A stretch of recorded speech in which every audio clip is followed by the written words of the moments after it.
Allahu Akbar, Allahu Akbar, Allahu Akbar. To you, Lord, I'm grateful, Allah the sustainer. For sins I'm remorseful, Allah the forgiver. For blessings I'm hopeful, Allah the bestower. Gracious and merciful, Allah the creator. Allahu Akbar, Allahu Akbar, Allahu Akbar, Allahu Akbar.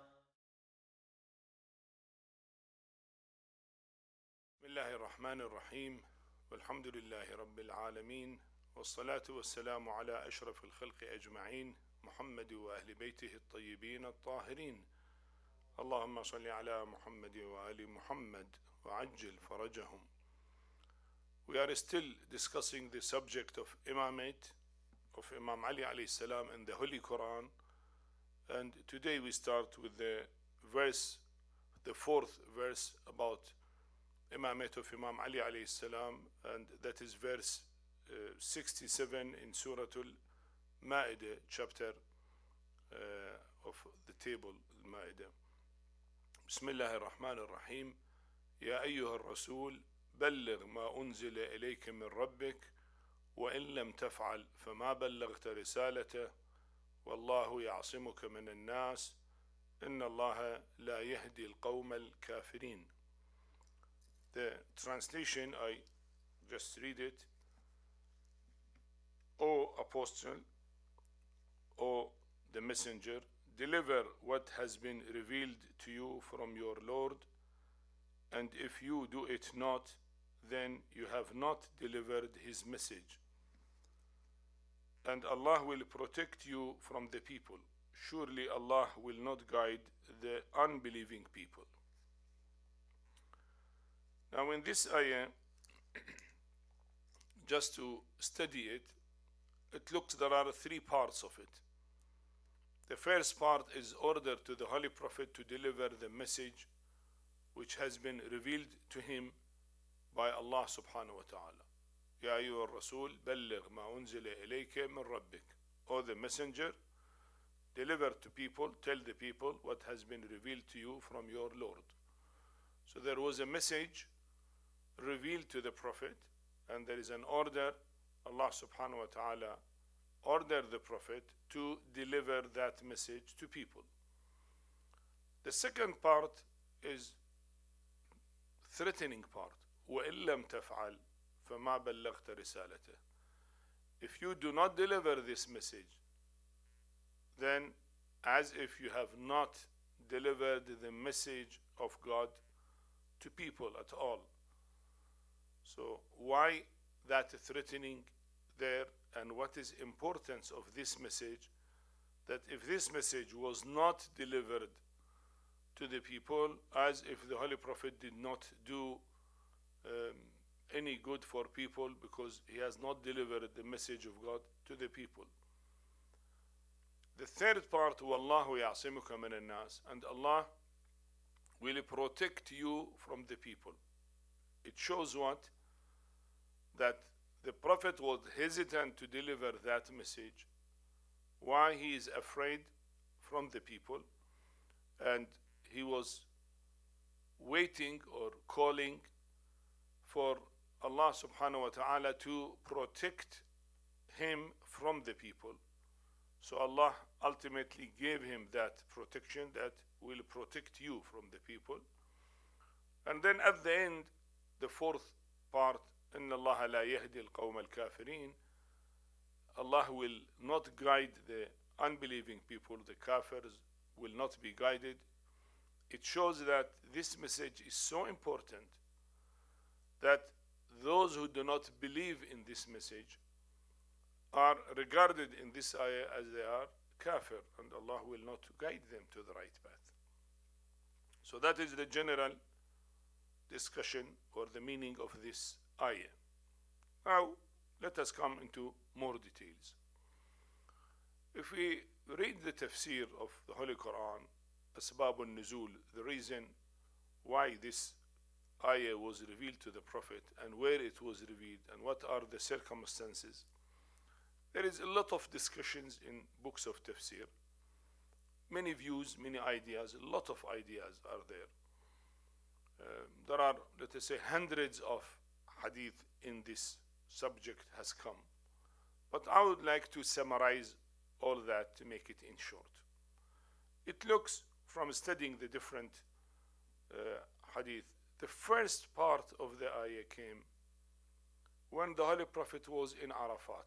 Arafat is the 9th day of Dhul Hajjah. The Holy Prophet was in Hajjatul Wada, the first and the last Hajj that he did.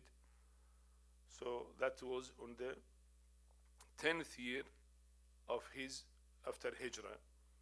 He went for Hajj, and the Muslims, all from all over the Muslim countries at that time, all over, let us say, Saudi Arabia and Yemen, all the area, Arabic Peninsula, they have come, they hear the Prophet is going for Hajj, then all of them, they have gone with him for Hajj.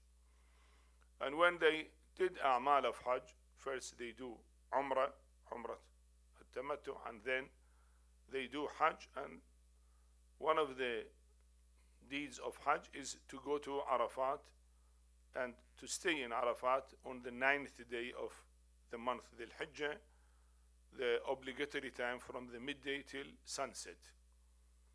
So the first part of this ayah came at that time when the Holy Prophet was in Arafat, and then all the Muslims are in Arafat, because whoever has gone to Hajj on that day, he has to be on Arafat. So all of them are gathered in one place, and it is a time for the Prophet to deliver the message to them. Now that message was what? The message, as we are going to see, was message of Imamate, that tell the people, the Imam after you and the Caliph after you and the leader of the Muslim Ummah after you is your cousin Imam Ali alayhi salam. Actually, Ibn Abbas, he has a recitation of this ayah. He add fi Ali balligh ma unzila ilayka min rabbika, between the bracket fi Ali, means deliver what has been revealed to you from your Lord. Deliver what? He put between two brackets as explanation for that. Fi Ali, about Ali, means about Imamate of Imam Ali. Now the Holy Prophet knew the Muslims, a lot of them are still hypocrite. A lot of them are still new Muslims, newly converted or accepted Islam. And Imam Ali had a lot of enemies among the Arabic people, the tribes, because he was the bravest man in Islamic history, and he killed almost all the brave people from different tribes. So naturally, all the tribes feel hatred against Imam Ali because he killed their known brave people. And well, that was naturally the Arabic tribal system, which was at that time. Naturally, Islam changed them, but then it takes time for the people to change. So if the Prophet now tells the people that I am going to die and Imam Ali is my vicegerent and successor, and you have to obey him, well, maybe the people will not accept, and maybe they will reject Islam completely. Why reject Islam completely? See, so why the Prophet was hesitant? If you say the Prophet was hesitant because he was afraid of himself, well, first of all, there was no fear that the Prophet will see any danger, because now he's among the Muslims. He had more dangers at the beginning of delivering Islam when he was in Mecca, more dangers when he was in Medina. Now that all the area have accepted Islam, then why there is danger? Why he's afraid? So there is no fear for himself. So that is one thing. Secondly, the Holy Prophet delivered all the Islamic duties to the people. About the prayer he told them, about the fast he told them, about zakat he told them, about khums he told them, about amr bil ma'ruf and nahy anil munkar he told them, and jihad he told them, and people practice jihad, they pay their zakat, even khums. There are certain traditions say that he used to send people to collect khums and so on. So all religious duties, religious issues were delivered to the people. The last one was Hajj, and now the Holy Prophet has gone for Hajj to teach the people what is the right way of Hajj in Islam. So this pilgrimage to Mecca, the last issue which was not practiced by the people before, by the Holy Prophet before, and now the Holy Prophet has gone to Hajj with all the people, all the Muslims are going with him. And even wives of the Prophet was with him in that pilgrimage. So what the Holy Prophet did not deliver till now? When Allah said, بَلِّغْ مَا أُنزِلَ إِلَيْكَ مِنْ رَبِّكَ, tell the people what has been revealed to you from your Lord. So what to tell the people? What he has not told them to tell them. He told them about everything halal and everything haram. And he was repeatedly telling the people as a process of reminding them to be pious, to be religious, not to cheat, not to lie, not to backbite, not to kill, and so on. Always the Prophet used to preach the people, and that was his life. Always there are thousands of traditions from the Holy Prophet about different Islamic issues, moral issues and religious issues, matters of belief, principles of faith, or exegesis of the Holy Quran, and so on. You know, all that was revealed. So these are the last days of his life, because the Holy Prophet died on 28th of Safar. I mean, from 9th Dhul Hijjah till 28th of Safar is 2 months and 20 days. So it is only 80 days before his death. What remained from Islamic issues not delivered, and what is importance of what has remained when almost, let us say, all Islamic issues were told to people, that here Allah threatened the people that if you do not deliver this important message, as if you have not delivered message of God at all. So now you see, something must be very important. And naturally, as we know, Imamate, the vicegerency of the Prophet, is very, very important, because when the Prophet dies, usually in the history, the people used to turn away from the faith, or used to change the faith of their Prophet and bring their own ideas. And that is why Almighty God used to send a new Prophet, and so on in the history. 124,000 prophets were sent to people in order to guide them, because the people always used to turn away from the true message of Prophet of their time, which, as we say, Islam, which is a general name for religion of Almighty God, starting from time of Prophet Adam alayhi salam till time of Prophet Muhammad sallallahu alayhi wa alihi wasallam. All of them were Muslims. So if that is the case, naturally, now what guarantees that the message of Prophet Muhammad, Islam, will remain after his death? Even the Holy Quran mentions that. وَمَا مُحَمَّدٌ إِلَّا رَسُولٌ قَدْ خَلَتْ مِنْ قَبْلِهِ الرُّسُلُ أَفَإِنْ مَاتَ أَوْ قُتِلَ انقَلَبْتُمْ عَلَى أَعْقَابِكُمْ وَمَنْ يَنْقَلِبْ عَلَى عَقِبَيْهِ فَلَنْ يَضُرَّ اللَّهَ شَيْئًا وَسَيَجْزِي اللَّهُ الشَّاكِرِينَ. And Muhammad is but a messenger, which before him so many messengers have come. If he dies or killed, you will turn back on your heels. Turn back on your heels means you will turn back from Islam toward Jahiliyyah, ignorant era. And whoever turns back will not do any harm to Almighty Allah, and Allah will reward those who are praising him and thankful to him. So the Holy Quran warned the Muslims that if the Prophet dies or is killed in any war, any battle, you will turn back toward Jahiliyyah. And well, there are traditions from the Holy Prophet ﷺ mentioned in books of all Muslim sects. لترتدن بعدي كما ارتدت الأمم السابقة حذو النعل بالنعل والقذة بالقذة. You will turn back from Islam. You will go out of Islam as the previous nations have gone out of faith, feet by feet, and let us say step by step, as they gone, how they have gone, exactly the same way that they have gone. So the حذو النعل بالنعل. Na'al is the shoes, like the shoes by shoes, let us say feet by feet or step by step. As they have gone, then you are going to go back of Islam and turn away from your faith. So that warning was there. And here we realize that this message, the new message, is so important.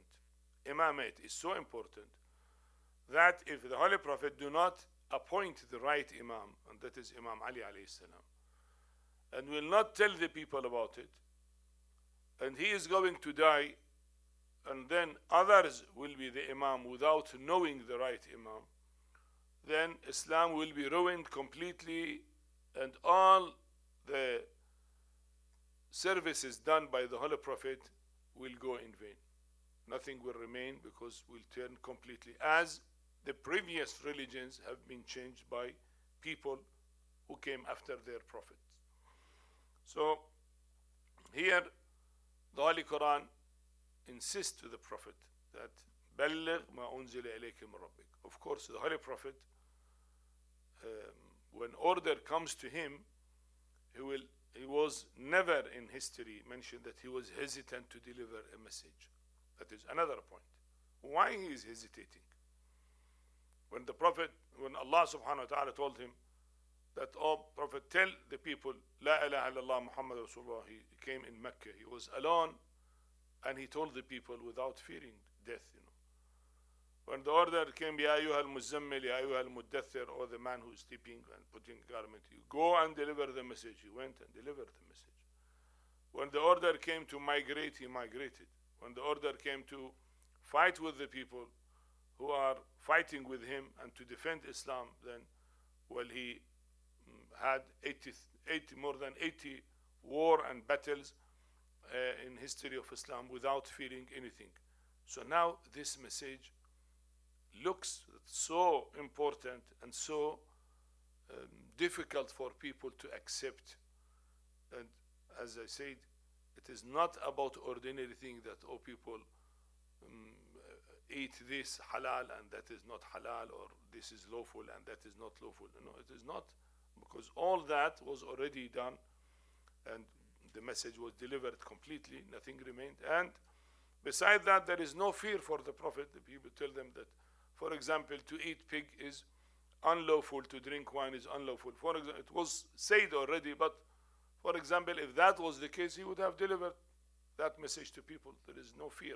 Why is hesitating?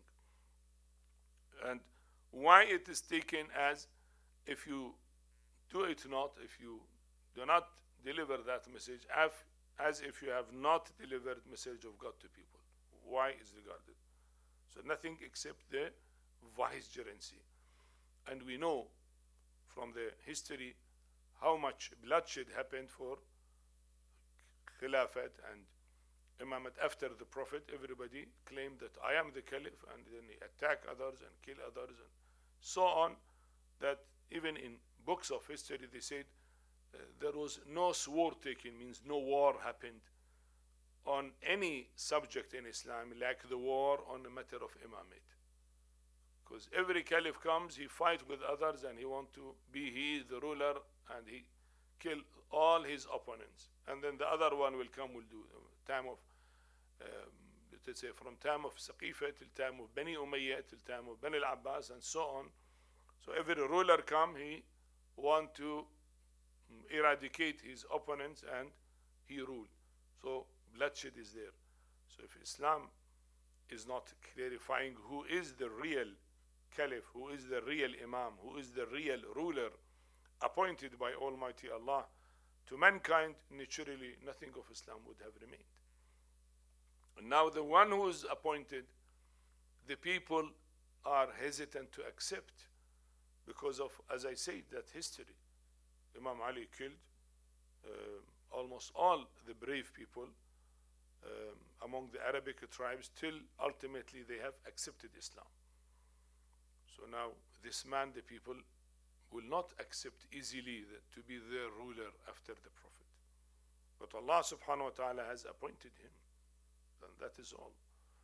So now the Prophet was hesitant to deliver that message and was waiting to reach Medina. In Medina there are Ansar are there, supporters are there. Ansar, they love Imam Ali. Not like people of Mecca who fought with Imam Ali till at the end of Islam they accepted Islam, not at the beginning, you know. Ansar from time of migration or even before that they have accepted Islam. So the Prophet used to plan for it that I will reach Medina, then I will deliver that message to people. He was waiting for that. And still in the history is mentioned that the Holy Prophet delivered a small sermon there in Arafat.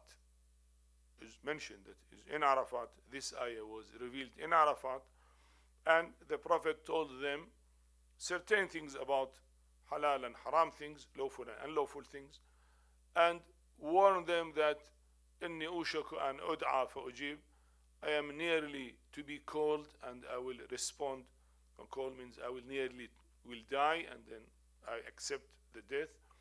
And I preach you, I teach you that you have to be righteous, you have to be good, you have to. So step by step was preparing the mind of the people to accept the fact that Imam Ali is the Imam and the Caliph after him. And then the second part of the ayah was revealed. The angel Gabriel came down and told the Prophet the second part.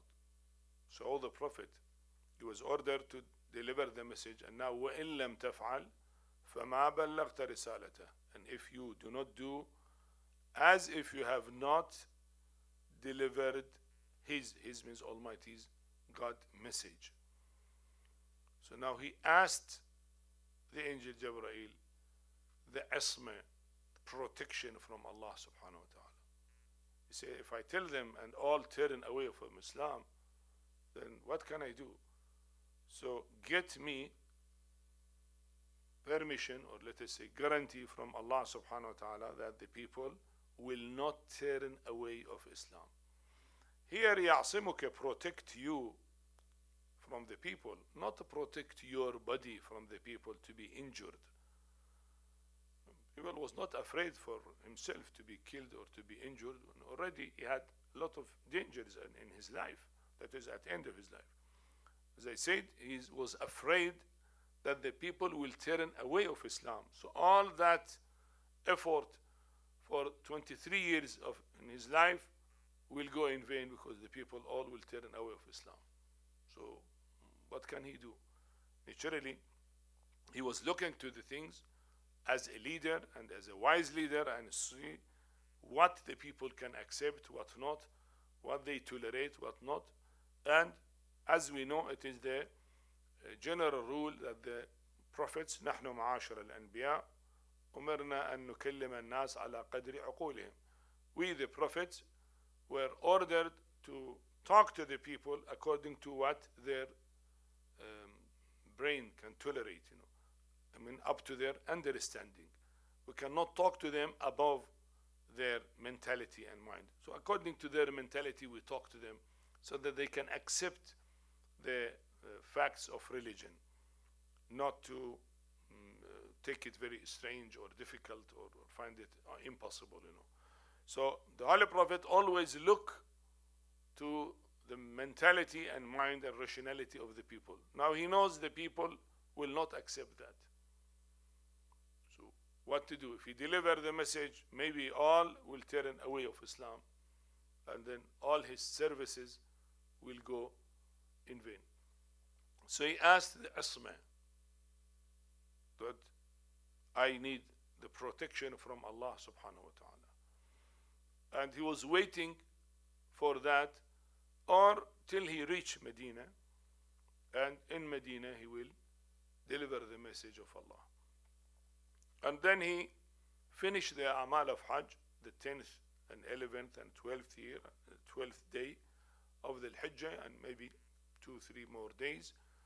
And then all the people went out of Mecca in order to go to their different cities throughout Saudi Arabia of today, or well, bigger, or some from Yemen and other areas, till the Prophet reached the area which called Ghadir Khum.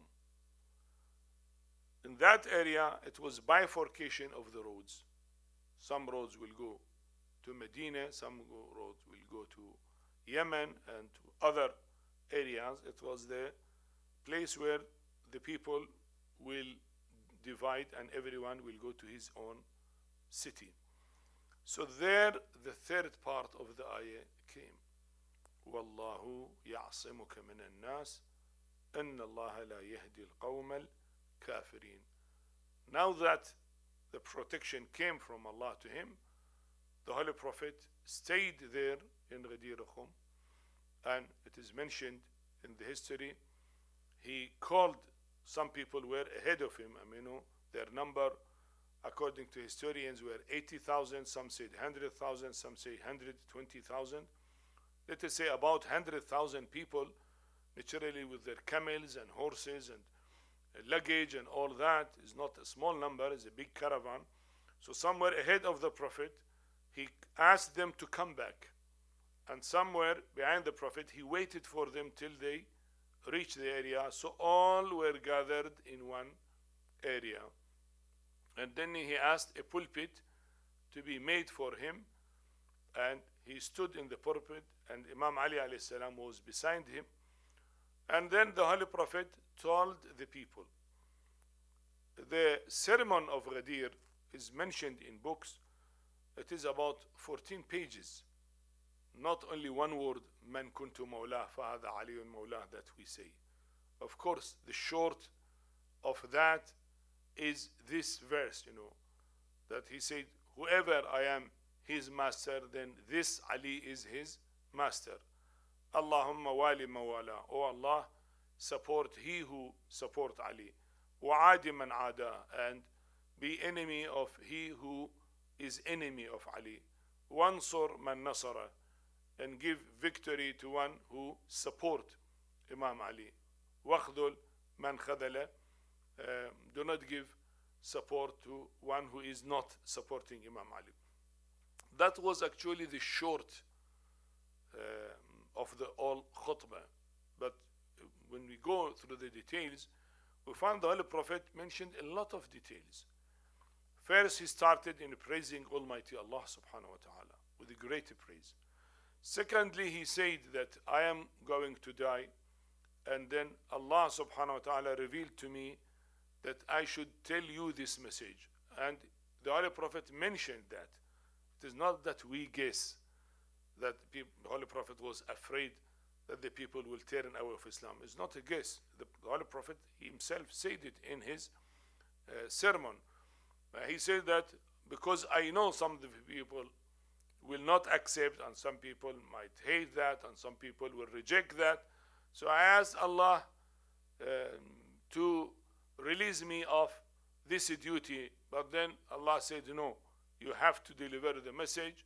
And then he said, I asked Allah for the protection. Then Allah gave me the protection, and I am delivering this message to you. Then he took hand of Imam Ali, and it is mentioned in books of history that his hand was high, the sleeves naturally comes low, that he said, we have seen the white area of their axilla, below, the sleeve came down.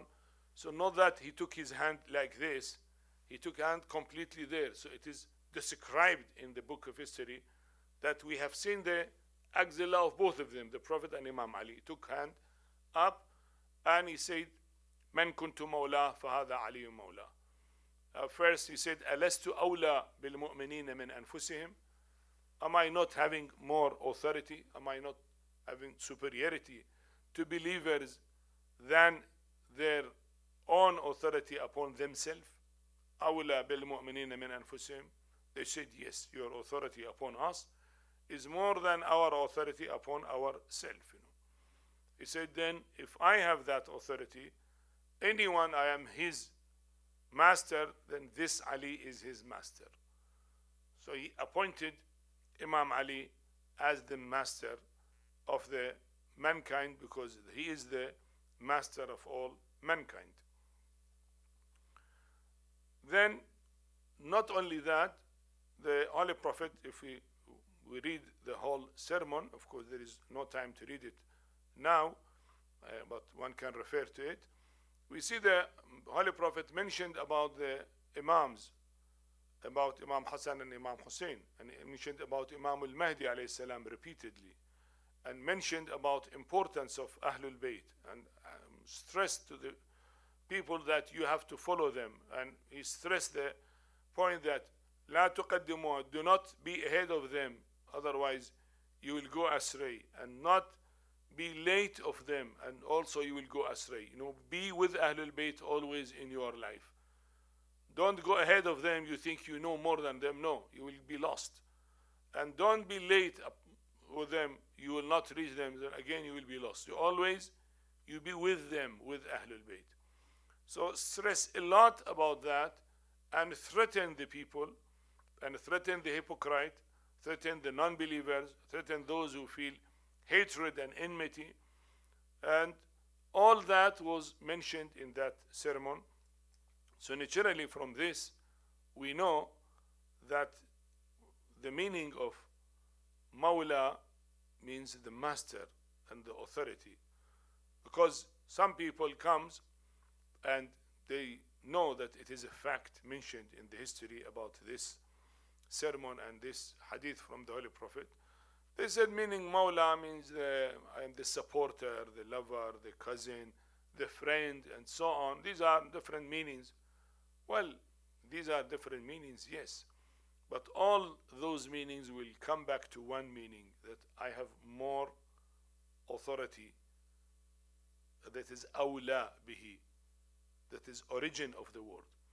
We say the friend is Mawla because the friend is supposed to support his friend more than the foreigner. If your colleague is in need of you, naturally you are supposed to support him more than anybody else. If the cousin is called Mawla, because if somebody is in trouble, naturally his cousin has to support him. Well, it is used for the master. In a time of slavery, the master of the slave called Mawla. He is master of the slave. And the slave himself is also called Mawla, master. The same word. Why? Because it said the master, why is called Mawla? Because the one in which the slave is supposed to obey, which one?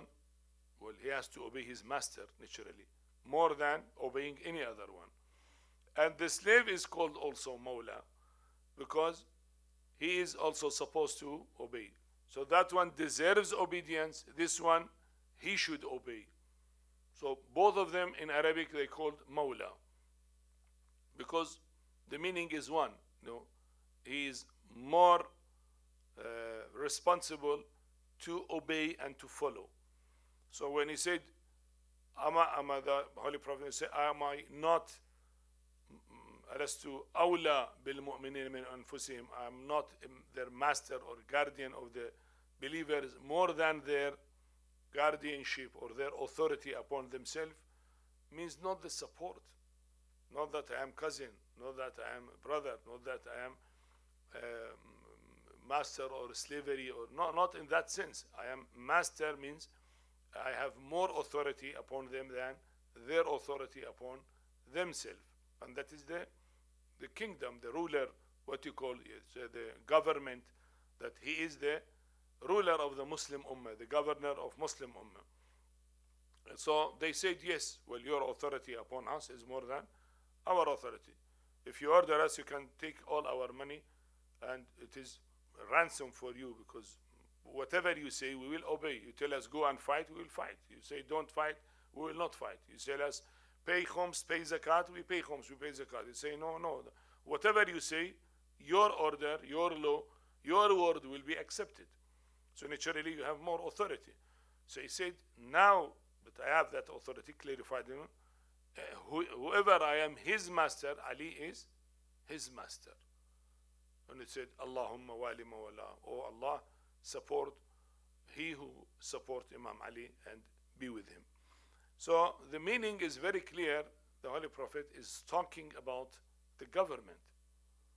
And whoever I am his ruler, Ali is his ruler. That is the thing, is talking about it. And the people also realize that very well, because mentioned in the history that the Holy Prophet after that asked Imam Ali to sit in the tent and asked all the Muslims to pledge allegiance with him, bay'ah. So the Muslims one by one came and did bay'ah with Imam Ali alayhi salam, that you are Amirul Mu'minin, you are our master, master of the believers. The only and the real Amir al-Mu'minin is Imam Ali alayhi salam. Whoever mention himself as Amir al-Mu'minin other than Imam Ali is not really Amir al-Mu'minin. That title is specific for Imam Ali alayhi salam. Even rest of the Imams, they do not call themselves Amir al-Mu'minin. They say, ذاك اللقب جدي. That title is for my grandfather. From Imam Sadiq, he said, no, I am not Amir al-Mu'minin. That title is only for my grandfather Ali ibn Abi Talib. No one of us. We are Imam, we are Hujjatullah, but we are not Amir al-Mu'minin. That title is only for Imam Ali. So whoever call himself Amir al-Mu'minin, well, so many caliphs in Bani Umayyah, Bani Abbas, all they call themselves, is not true, not correct. They usurped this title, which is only for Imam Ali.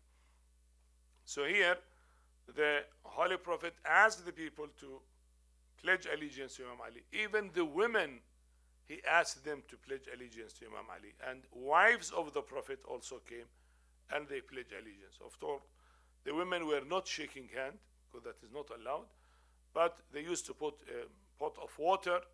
Imam Ali put his hand in this side of the water, and they put their hand in that side of the water, and then they said, well, we pledge allegiance with you that you are our master.